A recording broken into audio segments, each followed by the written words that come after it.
is Greg Schultz from Brigham Young. And his presentation is on using LIDAR data to analyze access categories and raised medians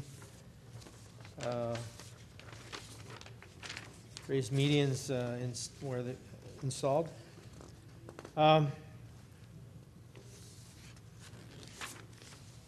Greg is a grad of Brigham Young, and like a number of other folks in this business, graduated from Texas A&M, got his PhD at Texas A&M. I think, I'm not sure, but this may be one of the high-tech approaches that I've seen in this, certainly in this conference. So it's all yours, sir.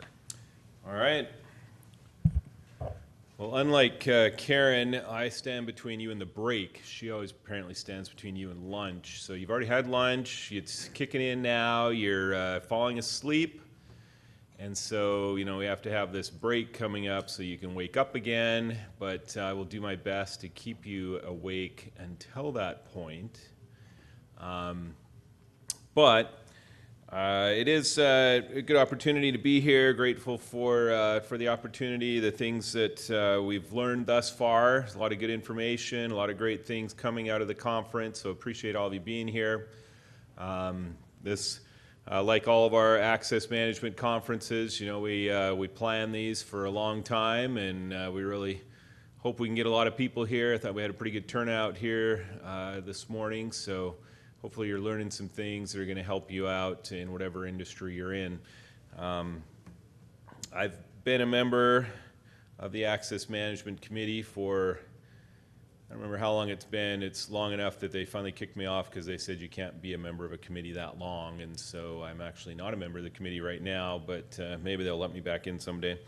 But it is a lot of good information, a lot of things for you to learn.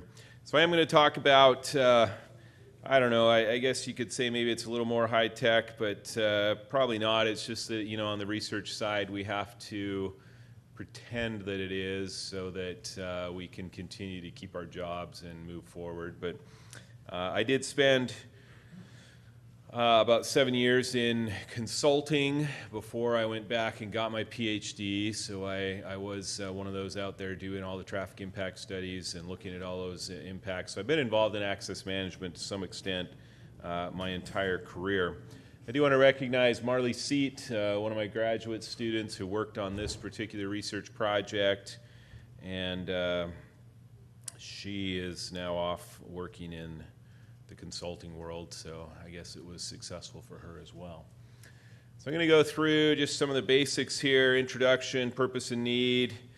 I'll talk a little bit about UDOT's access management guidelines to kind of help set the stage for what we did. I'll give you a little bit of background on LIDAR data if you're not familiar with that, and then talk about what we did for our access management criteria analysis. And then I just throw in a little bit at the end here in terms of some before-after studies that we did on raised median analysis.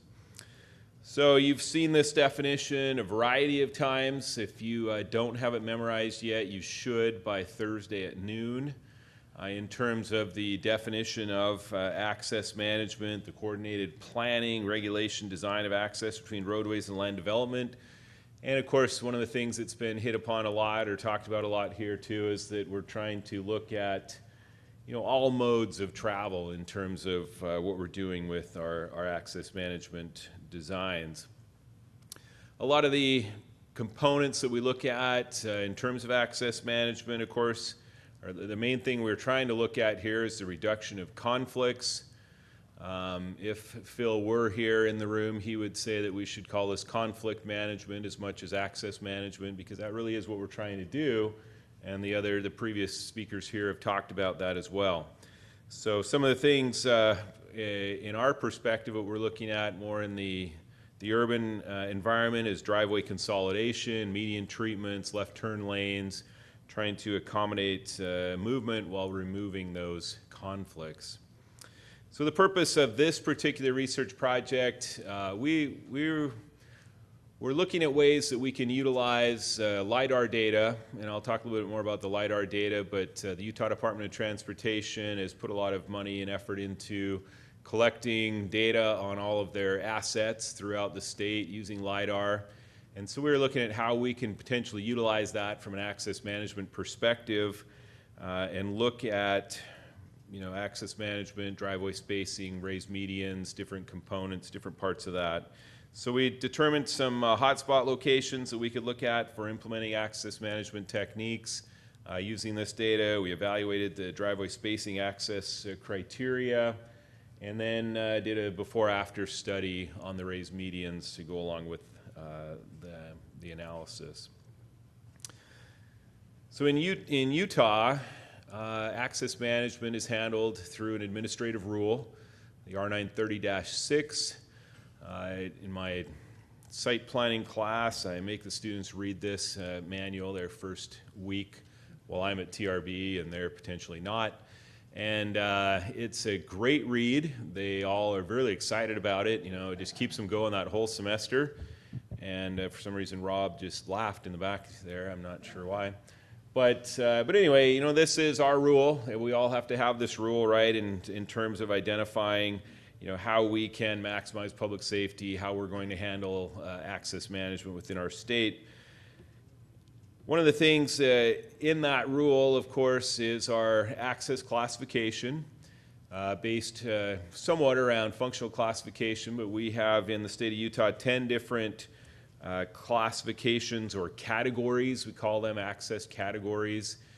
And so this became kind of an important part of this research, because one of the things we wanted to do is we wanted to look at these categories and see if we're actually meeting those with what's on the roadway, and can we utilize LIDAR data to find that out. So the basis of these categories, primarily posted speed limit, signal street driveway spacing, whether it's urban or rural, and again, there is that correlation there to functional class. So on the LIDAR side of things, the state of Utah, as I indicated, has collected LIDAR data. LIDAR, of course, is a laser pulse, that is sent out, bounces back off of whatever it might happen to hit between the vehicle and whatever asset is on the roadway.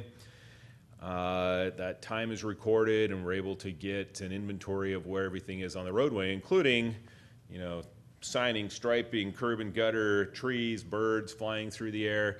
They get a lot of really cool stuff that they show us in some of their videos and things, but Utah has been involved in this. Manley is the company that has done their contracts over the last few years. So they've collected data 3 different times. And one of the things, of course, was to be able to see, what changes have occurred between each of those different data sets. But what we were trying to do was see how we can utilize some of the data, and then they could try and identify, well, do we need to collect XYZ every time we do this, or can we wait a few extra years in order to collect that particular data set? Of course, let's see if this video works here, but the other piece to this, of course, is we always end up with a video. UDOT has always collected video. That was one of the things I did actually as an intern with the Utah Department of Transportation. I helped run the photo log van. That was when I learned that I really do get car sick, and especially sitting in the back of a van watching a screen. I lasted almost a day, and then they moved me on to something new. But you're able to get a lot of great information and then make that correlation. Of course, not everything happens automatically with the LIDAR. And that's why it's so expensive, because you collect that data and then someone's got to go through and clean up the data and identify all the different assets and different categories that are in that particular system. Let's see if this one kind of runs a little bit faster. This is kind of just a quick little view of Utah. You can see cars going by and all kinds of other fun stuff. I don't think this one has the bird, but there actually is a video they have where a bird flew down in front of the truck, and you can see it, kind of come into play in the analysis. They cleaned that out, though. They didn't keep the bird in there as an asset on the roadway. But anyway, so one of the things we wanted to do is to be able to utilize that data to see Well, what have we got out here in terms of our access management criteria? How are we doing with our access categories? You know, what can we learn from this process? So let me talk just a little bit about some of the data sets that we did utilize then, and then some of the kind of initial correlations and hotspot discussion that we did, and then what we ended up doing actually to do our analysis. So all of this data, as it comes through and is cleaned up from the LIDAR analysis, it goes into what UDOT calls their data portal. So if you're ever interested in data in the state of Utah, you can go to data.udot.utah.gov, and it will bring you to this data portal where you can pull up information. What we used was historic ADT, the 2014 driveways data set. So they've got a data set that's got all the driveways. There's a medians data set, the lanes data set, access category, speed limit, functional class, urban code. All of those are the primary data sets that we used, and there's more of it out there. Then we also used the crash data set, and there's another database. If you're interested in crash data in Utah, you can go to the Numetric data set. It's SafeMap is kind of the official name, but it still comes up under Numetric, the company that developed it. But we actually did the raw data because it had more fields, more data in it than the Numetric data set has, but there is a lot of great information in that data set as well. So that's one of the great things in Utah. We do have a lot of good data to be able to pull from. So we had the crash data, the location data, the roll-up data, and the vehicle data. So all of these two data sets we were kind of trying to combine in terms of looking at, identifying, and evaluating these assets. So initially what we wanted to do, and this was kind of just an opportunity for the students to get a feel for the data and see what kinds of correlations we can find initially, you know, just from the data set, from the GIS analysis that we're doing. So we utilized GIS just to go in and visualize, you know, where are the driveways? What if we overlay driveways and crashes? What if we overlay medians and crashes? And what if we, you know, look at special cases and identify density of crashes, identify different types of, or compare that to UDOT's safety rankings that they've already been doing, and just kind of, it was kind of more just a fun exercise to identify how we could utilize this data and what things we could learn from the different analyses of that data.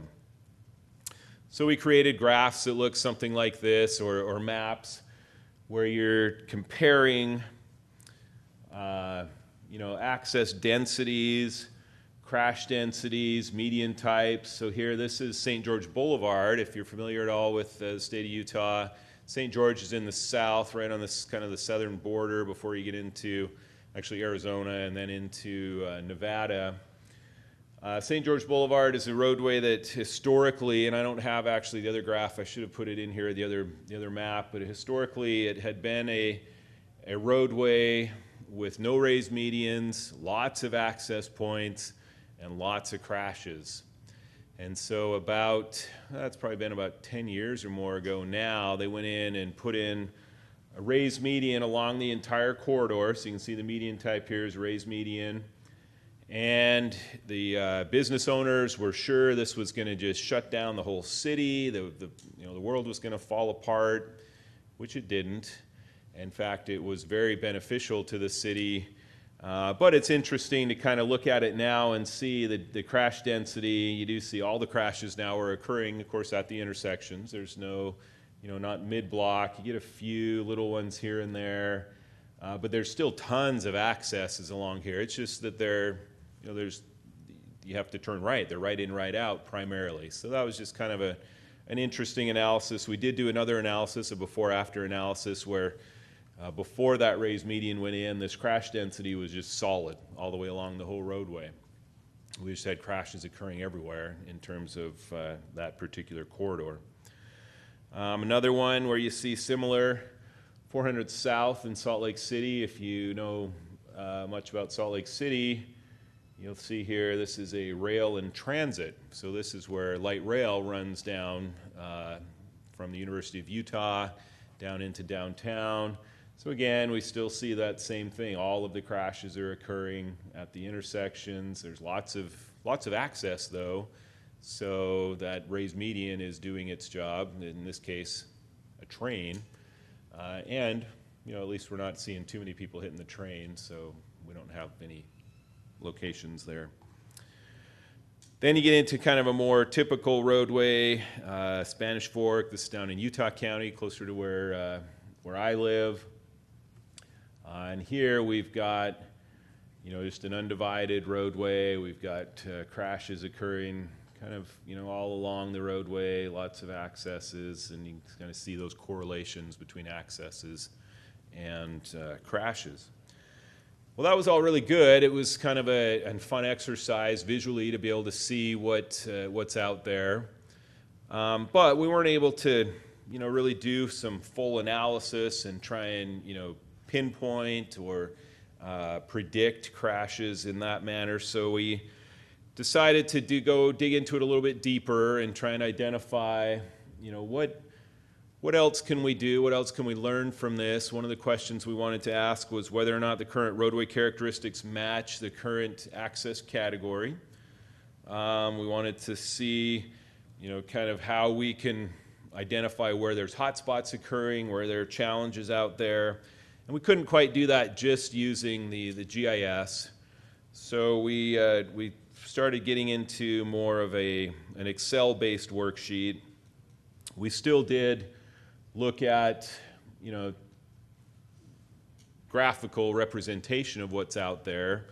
We looked at all the different accesses per mile, tried to correlate those to the actual access category, and you can see that, the colors don't match up, which means, from initial perspective, it looked like that, we actually weren't quite meeting the criteria that were out there on our access categories. You can see the same thing here. So what we did was took an automated Excel workbook that we've kind of been developing over about the last 6 or 7 years with all of the different crash analysis we've done, and we updated it. We kind of update it for all the different studies that we do, but we're trying to utilize this information to be able to, segment our data and then evaluate that data and identify what kinds of patterns we have out there. So we modified the workbook, added in some additional categories, access category, medians, driveways, crash location, so that we can get more of our data into our combined data set. We left the crash data alone. We didn't change that one at all. We also then, of course, now that we added more categories in for our segmentation, we started getting more short segments, so we had to look at ways that we could combine segments. So we did some buffers based on ADT, minimum segment lengths, so that we could combine some of those back together that had similar characteristics. And in the end, we were able to come up with our segmented workbook that then we could start analyzing the crash data on. And then one of the other things we actually had to do too was we started seeing all these really weird driveways out like on the interstate. I used to see those when I lived in Texas, but in Utah we generally try not to have those. And as we dug into it deeper, we found that they were gated and utility driveway types. So they were basically little roads off to a power station or something of that nature. So we threw those out. That eliminated that, so we didn't have any more accesses on our interstates. So that turned out pretty good. So we were able to then, pull all our data together. Oh, this was just kind of showing we had all these locations that had, these areas that were blue should have really been black on the interstate, for example, I-80. Once we got rid of those driveways, then our accesses made a lot more sense. So we took all of our data, we overlaid those, identified how they fit within, how did the field compare to what's in the R930-6, and just to kind of get a better feel and understanding for what's there. And what we would tell UDOT was, it wasn't necessarily a bad thing if they didn't match up. there's kind of two different scenarios here. Well, three. Either they match up and they are what they are, or there's the alternative where, you know, we've got maybe a higher category than we're seeing, which means maybe that roadway is still growing into its future. Or we've got the lower category where the road grew faster than we thought, or, you know, developed more. Something happened there that we need to maybe relook at, and maybe the access category needed to be changed. Maybe there needed to be better access management. So we went in and evaluated that. You can kind of see some of the numbers here. It's a little bit easier though to see it from this perspective.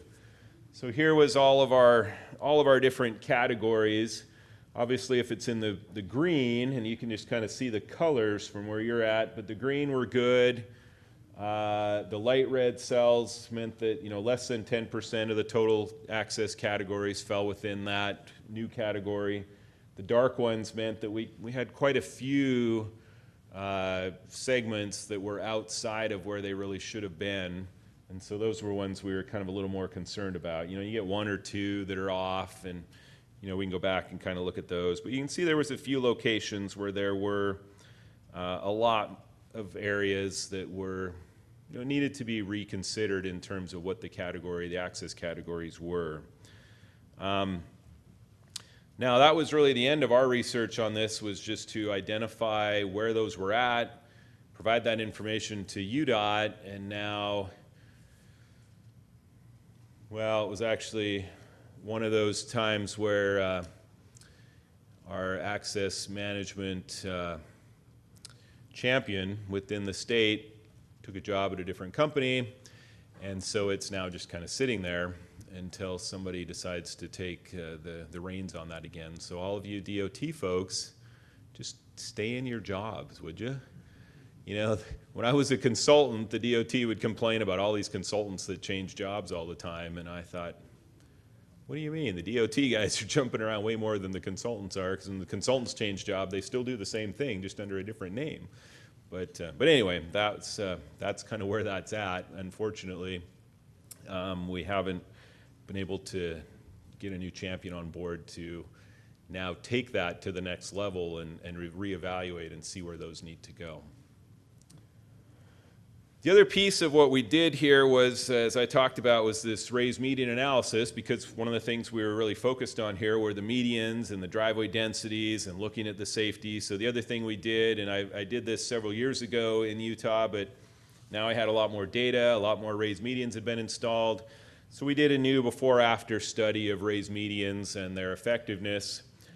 We utilized, rather than just a traditional before-after study, because of some of the deficiencies that are in that due to, you know, the nonlinearity relationship between exposure and crashes, due to, you know, regression to the mean, and some of the other challenges that we have with traditional before-after.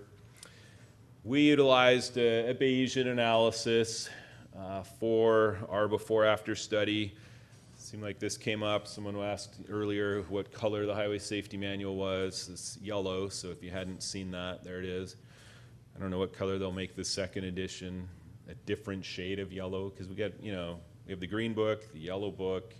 Of course, we have the blue and green books for access management. Anyway, but we did use the Bayesian method to give us better analysis. So we're looking essentially at, you know, the prior information, identifying, you know, what we would expect to see after the installation of a raised median or whatever it is, and compare that to the actual values.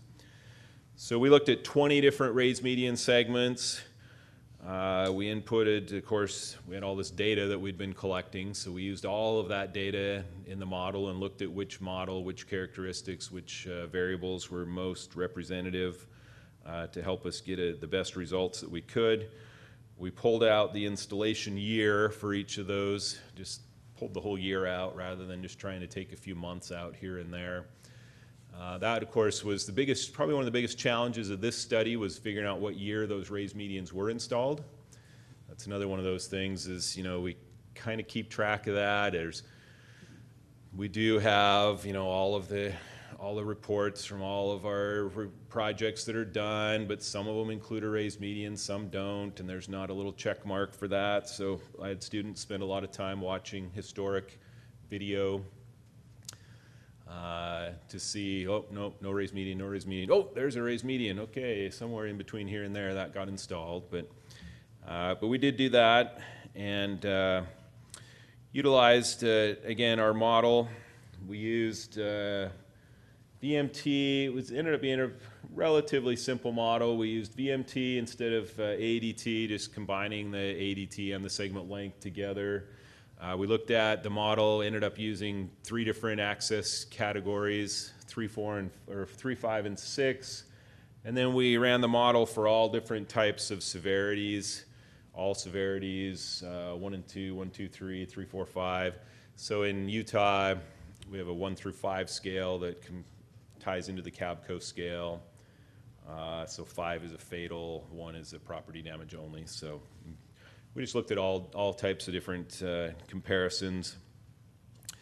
And we were able to, you know, start seeing relationships in the before-after. You can kind of see where the statistical differences were. The good thing, of course, was that there was a reduction afterwards in all of the different scenarios that we looked at. Some were more significant than others. Some, of course, we had more data than others. And then we were able to develop crash modification factors for each of those. I'll bring up the table for that. So we saw upwards of 57% reduction in severe crashes with the installation of the raised medians. So the results were comparable to what we've seen before. It's always nice to do a new study with new data and get the same general results. But we did see, of course, then that benefit from adding those raised medians. So the conclusions, you know, one of the biggest things we need, of course, is good data. The LIDAR data has provided a good, rich data set. Some of the things that we've done have just been to see, well, what can we do with this data and is it helpful? So we were able to look at that data set, then run our before-after model on raised medians specifically, see what the impact was, and we saw those reductions in crashes. So this, of course, if you know much about me, I've been a proponent of raised medians for many years and done a lot of research on them. And if you live in the state of Utah, you saw me on the news about a month ago on 3 different channels.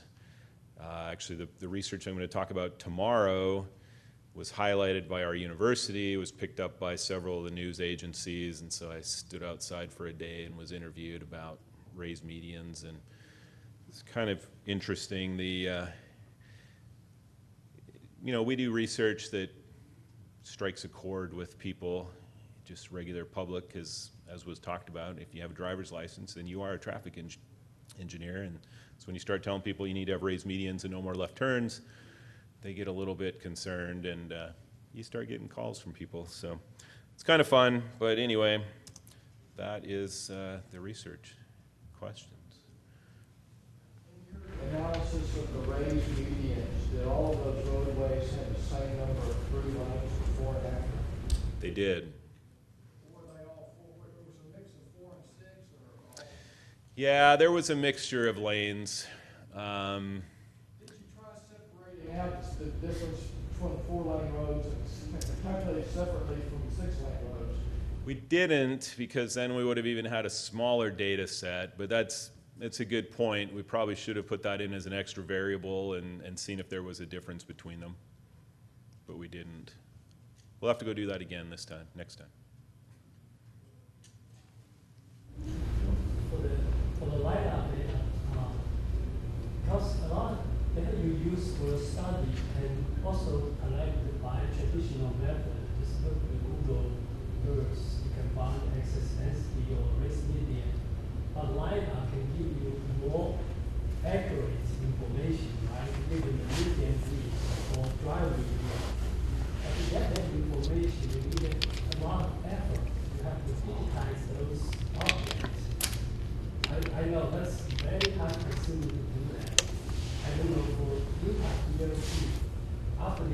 all the LIDAR data, there's a point cloud, you have to digitize those objects, otherwise you won't be able to provide those information.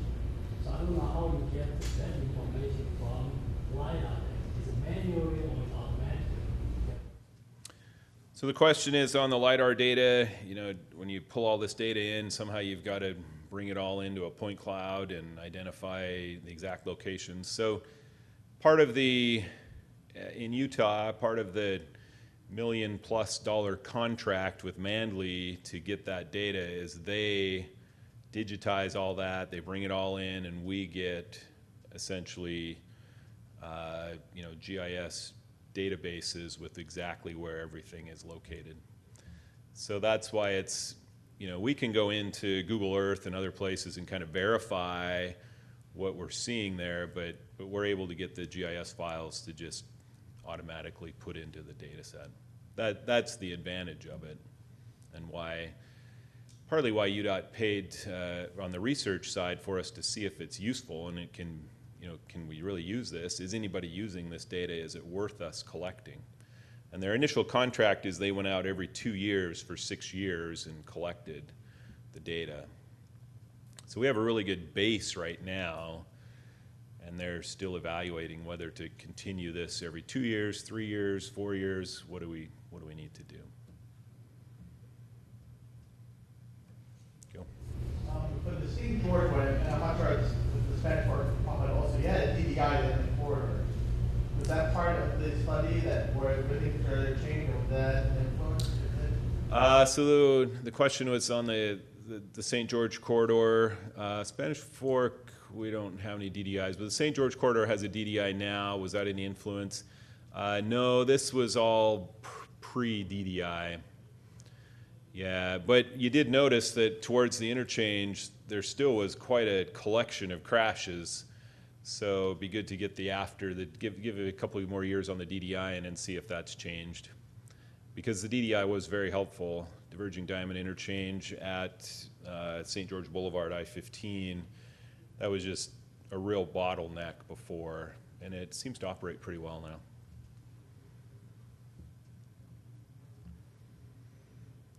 Other questions? I promised them early for a break, so. You made it. All right. Thank you.